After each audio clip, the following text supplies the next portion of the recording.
नमस्ते कक्षा 6 के सभी विद्यार्थियों, मेरा नाम है प्रसाद और आप सभी का आज की इस गणित की क्लास में मैं स्वागत करता हूं। और आज की इस गणित की क्लास में हम परिमाप के बारे में कुछ जानकारी हासिल करेंगे। सो बिना किसी क्षण गवाए आज का ये वीडियो हम शुरुआत करते हैं। परिचय। आप एक उद्यान में सैर कर रहे हैं। उद्यान वर्गाकार आकृति का है। उद्यान का प्रत्येक किनारा 250 मीटर लंबा है। आपने उद्यान के 5 चक्कर लगाए और घर लौट गए। आपकी माता यह जानना चाहती हैं कि आपने कितने मीटर सैर की है। क्या आप बता सकते हैं? यहां आपको परिमाप के बारे में जानने की जरूरत है। इस पाठ में हम लोग परिमाप के बारे में विस्तार से अध्ययन करेंगे। उद्देश्य। इस पाठ के अंत में आप निम्न करने में सक्षम हो जाएंगे: परिमाप को परिभाषित करना, वर्ग के परिमाप की गणना करना, आयत के परिमाप की गणना करना, अन्य नियमित आकृतियों के परिमाप की गणना करना। परिमाप क्या है? आइए आपकी माताजी के प्रश्न का उत्तर दें। आपने कितने मीटर सैर की? प्रत्येक चक्कर में आपने उद्यान के 4 किनारे पूरे तय किए। पार्क वर्गाकार है, इसीलिए इसके सभी किनारे समान लंबाई के होंगे। अतः एक चक्कर में आपने 250 जमा 250 जमा 250 जमा 250 मीटर या 1000 मीटर तय किए। इस प्रकार 5 चक्कर में 5 गुणा 1000 मीटर या 5000 मीटर अथवा 5 किलोमीटर। अब आप अपनी माता के प्रश्न का उत्तर देने के लिए तैयार हैं। इसकी गणना में हमने परिमाप के तथ्य की मदद ली। इस प्रकार हमने जाना कि किसी बंद विमीय आकृति का परिमाप उसके बाहरी किनारों की कुल लंबाई के बराबर होता है। परिमाप क्या है?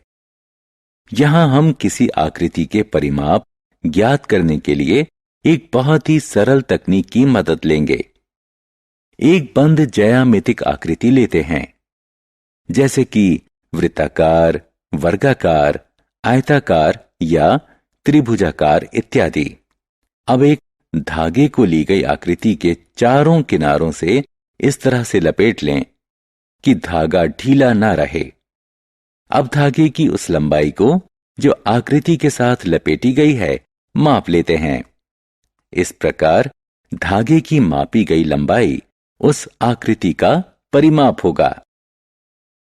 परिमाप की गणना कैसे करें? अब आप समझ गए होंगे कि परिमाप का क्या मतलब होता है। अब हम एक पंचभुज के परिमाप की गणना करने की कोशिश करते हैं। अब तक हमने देखा कि किसी ज्यामितीय आकृति का परिमाप उसके सभी बाहरी भुजाओं व किनारों की कुल लंबाई के बराबर होता है। पंचभुज 5 भुजाओं वाली एक बंद ज्यामितिक आकृति होती है।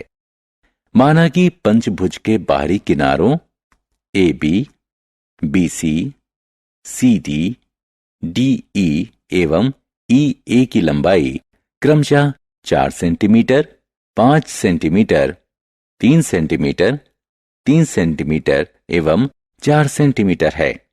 अतः पंचभुज का परिमाप होगा 4 जमा 5 जमा 3 जमा 3 जमा 4, जो कि बराबर है 19 सेंटीमीटर के। आयत का परिमाप। अब हम आयत के परिमाप की गणना करते हैं। आयत एक 4 भुजाओं वाली बंद ज्यामितीय आकृति है, जिसकी सम्मुख भुजाएं समान होती हैं। इसलिए आयत का परिमाप 2 गुणा लंबाई जमा 2 गुणा चौड़ाई के बराबर होता है। हम इसे थोड़ी सरल भाषा में यूं कह सकते हैं कि आयत का परिमाप 2 गुनी लंबाई एवं 2 गुनी चौड़ाई के योग के बराबर होता है। हम एक आयताकार खेत के चारों ओर बनी क्यारियों में फूल लगाना चाहते हैं, जिसकी लंबाई 800 मीटर तथा चौड़ाई 500 मीटर है। इस प्रकार फूलों के द्वारा कुल तय की गई दूरी ज्ञात करें। फूलों द्वारा कुल तय की गई दूरी हम आयताकार खेत के परिमाप को ज्ञात करके प्राप्त कर सकते हैं। आयताकार खेत का परिमाप 2600 मीटर है, अतः फूलों द्वारा कुल तय की गई दूरी 2600 मीटर है। वर्ग का परिमाप। अब हम वर्ग के परिमाप का सूत्र निकालने की कोशिश करते हैं। आप पहले ही पढ़ चुके हैं कि वर्ग की चारों भुजाएं समान लंबाई की होती हैं, इसीलिए वर्ग का परिमाप 4 गुणा इसकी भुजाई के लंबाई के बराबर होता है। आप टेबल मैट के चारों किनारों पर झालर लगाना चाहते हैं, जिसके प्रत्येक किनारे की लंबाई 5 सेंटीमीटर है। अब आवश्यक झालर की लंबाई की गणना करें। आवश्यक मगजी की लंबाई वर्गाकार टेबल मैट के परिमाप के बराबर होगी। चूंकि वर्गाकार टेबल मैट का परिमाप 20 सेंटीमीटर है, अतः आवश्यक झालर की कुल लंबाई 20 सेंटीमीटर होगी। नियमित आकृति का परिमाप। ऐसी आकृति जिसकी सभी भुजाएं समान लंबाई की हों एवं सभी कोण समान माप के हों, नियमित आकृति कहलाती है। वर्ग पूर्ण रूप से एक नियमित आकृति का उदाहरण है। एक और नियमित आकृति का उदाहरण एक समबाहु त्रिभुज है, जिसकी तीनों भुजाएं समान लंबाई की होती हैं। समबाहु त्रिभुज का परिमाप इसकी एक भुजा की 3 गुणा लंबाई के बराबर होता है। माना एक समबाहु त्रिभुज जिसकी प्रत्येक भुजा की लंबाई 3 सेंटीमीटर है। इस समबाहु त्रिभुज का परिमाप 3 गुणा 3 जो कि 9 सेंटीमीटर के बराबर होगा। एक समषटभुज का परिमाप 6 गुणा 1 भुजा की लंबाई होती है। माना एक समषटभुज जिसकी प्रत्येक भुजा की लंबाई 5 सेंटीमीटर है। इस प्रकार समषटभुज का परिमाप 6 गुणा 5 सेंटीमीटर बराबर 30 सेंटीमीटर है।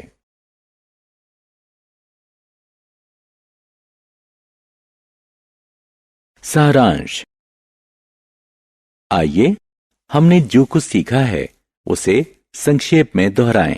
किसी द्विविमीय बंद आकृति का परिमाप उसके बाहरी किनारों की कुल लंबाई के बराबर होता है। किसी ज्यामितिक आकृति का परिमाप उसके सभी भुजाओं की कुल लंबाई के बराबर होता है। आयत का परिमाप बराबर 2 लंबाई जमा चौड़ाई होता है। वर्ग का परिमाप बराबर 4 गुणा 1 भुजा की लंबाई होता है। समबाहु त्रिभुज का परिमाप 3 गुणा 1 भुजा की लंबाई होता है। आकृति जिसकी सभी भुजाएं एवं कोण समान माप के हों, नियमित बंद आकृति कहलाती है। आप सभी बच्चों का तहे दिल से धन्यवाद इस वीडियो को फिर से एक बार देखने के लिए। आप इस वीडियो को लाइक कीजिए, यूट्यूब चैनल को सब्सक्राइब कीजिए और इस वीडियो की लिंक आपके फ्रेंड्स के साथ शेयर कीजिए। अगर आप एक बच्चे के माता पिता हैं और एक वीडियो देख रहे हैं तो आपसे उम्मीद है कि आप प्ले स्टोर से जाके DA2 एकेडमी का ऐप डाउनलोड कीजिए, ताकि इससे रिलेटेड और सब्जेक्ट के भी और विषयों के भी वीडियोस आप देख सको और वो डाउनलोड कर सको, या फिर स्टोरीज अपडेट हमारे चैनल से रिलेटेड अपडेट आपको मिलते रह सके। आज की वीडियो के लिए बस इतना ही। अधिक जानकारी के लिए डिस्क्रिप्शन चेक करें। धन्यवाद। आपका दिन शुभ हो। बेस्ट ऑफ लक बच्चों। Bye bye. अपना ख्याल रखना।